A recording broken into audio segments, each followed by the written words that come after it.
이번 순서는 숫자와 통계 또 데이터로 서울의 다양한 생활 정보를 풀어가는 시간입니다. 빅데이터로 보는 서울. 오늘은 오랜만에 빅맨 배종찬 리서치 본부장 나오셨습니다. 안녕하세요. 안녕하십니까. 빅맨 배종찬입니다. 그동안 빅맨을 못 봐가지고 굉장히 허전했습니다. 네네. 오늘은 과연 어떤 주제를 갖고 왔는지 화면으로 네. 만나보시죠. 오늘도 자, 무엇이길래 남자는 늘고 여자는 줄었다. 예. 자, 힌트 안 드립니다. 예. 남자는 늘고 여자는 줄었다. 허리 사이즈일까요? 예. 이미 앞에 예고 멘트에 다 나갔어요. 정말 육아휴직이 남자는 늘었다는 거 아닙니까? 예고 없는 예고가 있다. 그렇습니다. 육아휴직자가 예. 남자는 늘고 여자는 줄었다는 내용이 되겠습니다. 네. 요즘엔 육아를 담당하는 남자 라떼 파파라고 그렇습니다. 하잖아요. 무슨 이야기인가 하실 텐데 라떼 파파. 그러니까 이 커피입니다.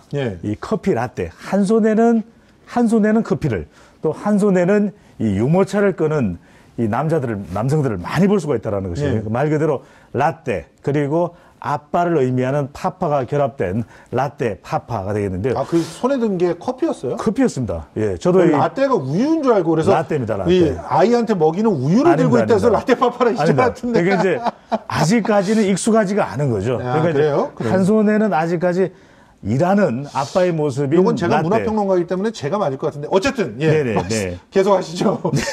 여하튼 간에 그래서 저도 하여튼 방송 들어오기 전에 라떼를 원샷하고 들어왔습니다. 그래서 이런 모습을 이 북유럽이죠. 스웨덴에서 많이 볼 수 있다 그래서 이 스웨덴에서 만들어진 그런 신조어가 되겠습니다. 그러니까 이 스웨덴이 아주 모범적인 양성평등 국가가 될 수 있을 것 같은데요. 우리도 보면은 스웨덴이라는 나라가 좀 이 가사의 일도 공평하게 나눠서 하는 나라로 또 유명하지 않습니까? 그렇다 보니까 이 남성 육아휴직 사용률이 90%에 달한다고 합니다. 그러니까 대부분 사용한다는 것이 되겠는데요. 그런 스웨덴으로부터 나온 이 라떼 플러스의 파파, 바로 라떼 파파가 되겠습니다. 야, 남성 육아휴직자가 여성에 비해서 얼마나 늘었습니까? 네, 물론 이제 전체적으로 우리가 이 아이들을 키우기 위해서 휴직을 하는 수가 급격히 늘어났습니다. 실제 전체적으로 보더라도 여성들도 많이 늘어났는데 왜냐하면 이제 우리 사회 인식이 전환되면서 이제는 아이들을 키우기 위해서는 직장에서도 그만큼 배려가 늘어났다는 것이거든요. 여성들의 경우가 늘어나는 것은 또 우리가 전 세계적인 추세 또 우리나라는 또 이 선진국을 뒤쫓아가는 그런 모습을 볼 수 있는데 중요한 것은 바로 남성 육아휴직입니다. 그러니까 2000년대 중반만 하더라도 208명에 불과했던 게 지금 2016년 바로 지난해죠. 7616명, 10,000명을 향해서 가고 있는 것이거든요. 엄청나게 남성 육아휴직자가 늘어났다 이렇게 볼 수 있겠습니다. 근데 이거는 통계의 허점 같아요.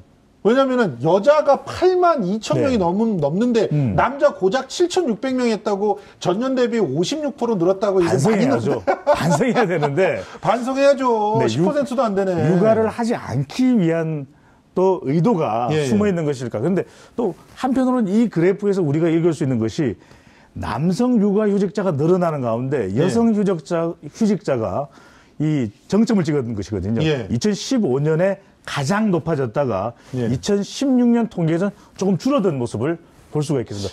그런데 그 서울 지역에는 특히 라떼 파파들이 좀 더 많은 모양이에요? 그렇지만 전체적인 절대 숫자가 서울에 많은 직장이 있고 또 맞벌이 부부의 경우에는 또 여성의 이 육아 부담을 덜어줘야 되는 그 숫자가 늘어나지 않겠습니까? 그러다 보니까 서울의 경우에 이 늘어난 비율은 약 70%인데 숫자를 보시게 되면 2015년에 비하면 이 1,400여 명 가량이 늘어난 것을 볼 수가 있고요. 또 인천, 또 지방에서는 울산과 부산, 경남, 그러니까 맞벌이 부부가 상당히 많을 것으로 예상되는 그런 지역에서 이 남성 육아휴직자가 급증하고 있다는 건 사실을 볼 수 있겠습니다. 그러면 이제 물론 여성에 비해서는 너무너무 적긴 하지만 그래도 작년에 비해서 이렇게 육아휴직하는 남성들이 대폭 증가할 수 있었던 원인은 어디서 찾을 수 있습니까? 가장 큰 것은 또 제도라고 볼 수 있거든요. 인식이 전환된 거예요. 이제는 더 이상 육아가 여성만의 책임이 아니다. 남성들도 적극적으로 뛰어들어야 된다. 왜냐하면 우리가 저출산이 되는 가장 큰 이유가 사실은 육아 문제인 것이거든요. 애를 낳는 것이 문제가 아니라 키우는 것이 너무 힘들다 보면 누가 낳겠습니까? 그런데 아빠의 달, 엄마의 달도 아닙니다. 아빠의 달 제도라는 것이 생겨났는데 주로 이 남성 육아휴직을 촉진하기 위해서 생겨난 제도입니다. 그러니까 이제 육아휴직은 하게 되는데 첫 번째로 육아휴직을 하게 되는 경우는 대부분 엄마들이죠. 그런데 이 한 자녀에 대해서 두 번째로 육아휴직을 신청하게 되는 경우에는 대부분 남성들, 바로 아빠가 되겠습니다. 그래서 아빠들의 육아휴직을 촉진하는 그런 제도가 될 수 있는데 여기서 중요한 것이 이 제도에는 또 돈이 빠질 수가 없습니다. 아, 그렇죠. 그러니까 이 통상 우리가 육아휴직을 하게 되면 이 40%의 급여를 받게 되는데 이 아빠의 달 제도를 사용하게 되면은 이 첫 3개월 육아휴직에 이 급여를 통상임금의 100%, 그러니까 최대 150만 원까지 지원하는 제도가 실시되면서. 아니 근데 그 150만 원이라는 게 또 함정이네요. 그렇습니다. 150만 원까지밖에. 아니 조금 늘려주세요. 100% 그냥 확 줄 수 없나요, 좀? 확 늘려야죠, 이거를. 이걸 늘려야 됩니다. 그래도 그나마 40%에 묶어놨던 거를 그걸 150만 원에 한계가 있지만 100%로 늘렸다는 것 때문에 남자들이 많이 사용하게 된 거예요. 첫술에 배부를 수는 없는 것이거든요. 그렇죠. 우리가 또 많이 먹어야 되니까요. 그런데 이렇게 제도가 조금씩 육아휴직을 더 많이 남성들도 할 수 있도록 제도가 또 발전되게 되면 그만큼 또 더 나아지려고 보여집니다. 아빠에 대한 이용자 수 많이 늘어났나요? 네, 그렇습니다. 상당히 또 늘어난 것을 볼 수가 있겠는데요. 지금 네, 놀라시는군요. 근데 2015년과 비교를 하시게 되면 14년과 비교하면 진짜 어마어마하네. 제도의 변화에 따라서 완전히 급격히 늘어난 것을 볼 수가 있거든요. 우리가 절대적인 숫자는 아직 적습니다. 하지만 이 제도가 또 이제는 안착됨으로써 이 남성, 그러니까 아빠들의 육아휴직자, 아빠의 달 이용자 수가 급격히 늘어난 것, 2배 이상 늘어난 것을 또 보실 수 있겠습니다.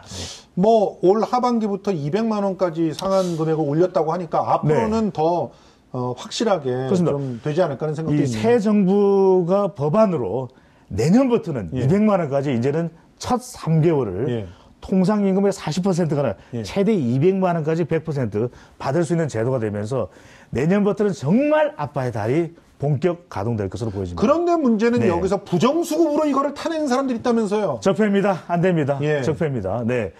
아니, 머리가 왜 이런 쪽으로만 돌아갈까요? 그러니까요. 남성 육아휴직 급여. 우리가 2014년을 보면은 1,600여만 원 정도에 머물렀거든요. 그런데 지금 이번 올해는 8월 말까지 거의 1억에 육박을 하고 있습니다. 그러니까 이게 한편으로 보면은 그만큼 우리가 이 남성 육아휴직 급여 제도가 활성화되다 보니까 좀 뭔가 이런 부정적인 돈을 노린 그런 또 현상으로 볼 수 있고, 한편으로는 그만큼 이 제도가 이제는 상당히 인기가 높아졌다.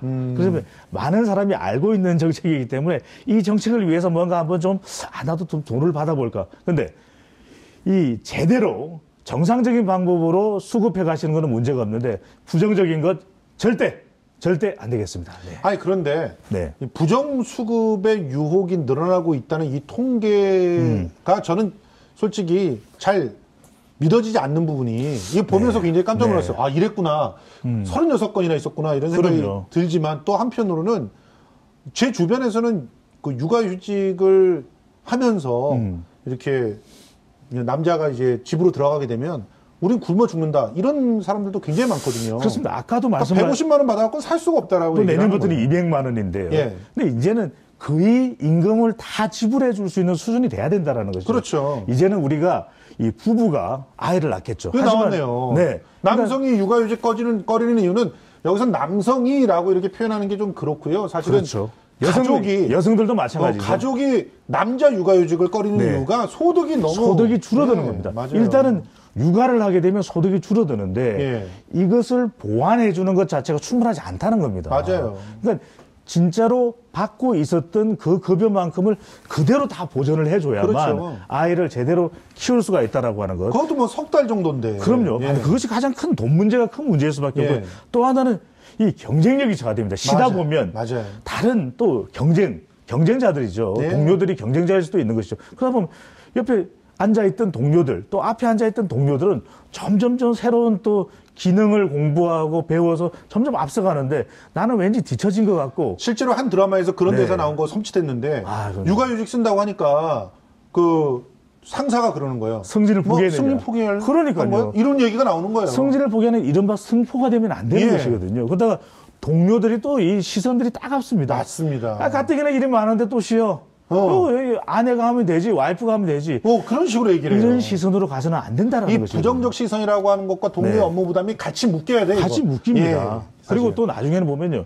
직장에 복귀될 때도 상당히 원래 있던 자리로 돌아가기도 상당히 어려운 점. 이런 점들도 저는 반드시 개선이 돼야 될 거 보여지는데 우리가 이전에 봤던 영화 보면 새 남자와 아기 바구니가 있거든요. 그 아이를 키우면서 아이가 칭얼댈 때 그 아이를 키우는 새 남자들의 그 애틋한 마음, 그 부정을 느낄 수가 있지 않습니까? 그렇지만 사랑. 그 영화는 프랑스 영화였다는 거예요. 프랑스 영화에서 우리나라의 문화평론가 굉장히 안 맞았다는. 자, 육아 때문에 고통받는 남성들 어디 가서 좀 도움을 요청할 수 없나요?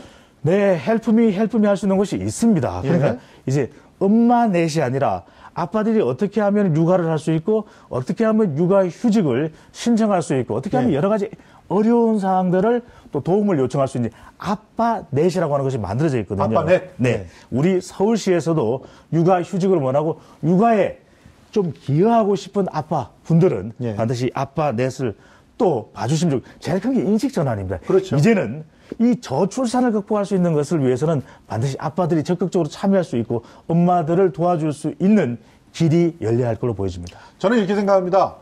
아이를 키우는 거는 아빠만도 엄마만도 아니고 그럼요. 온 사회가 같이 키워줘야 된다. 이런 생각이 김성석 교수님, 우리 빨리 애를 보러 가야 됩니다. 알겠습니다. 오늘 배종찬 리서치 앤 리서치 본부장 함께했습니다. 고맙습니다. 감사합니다.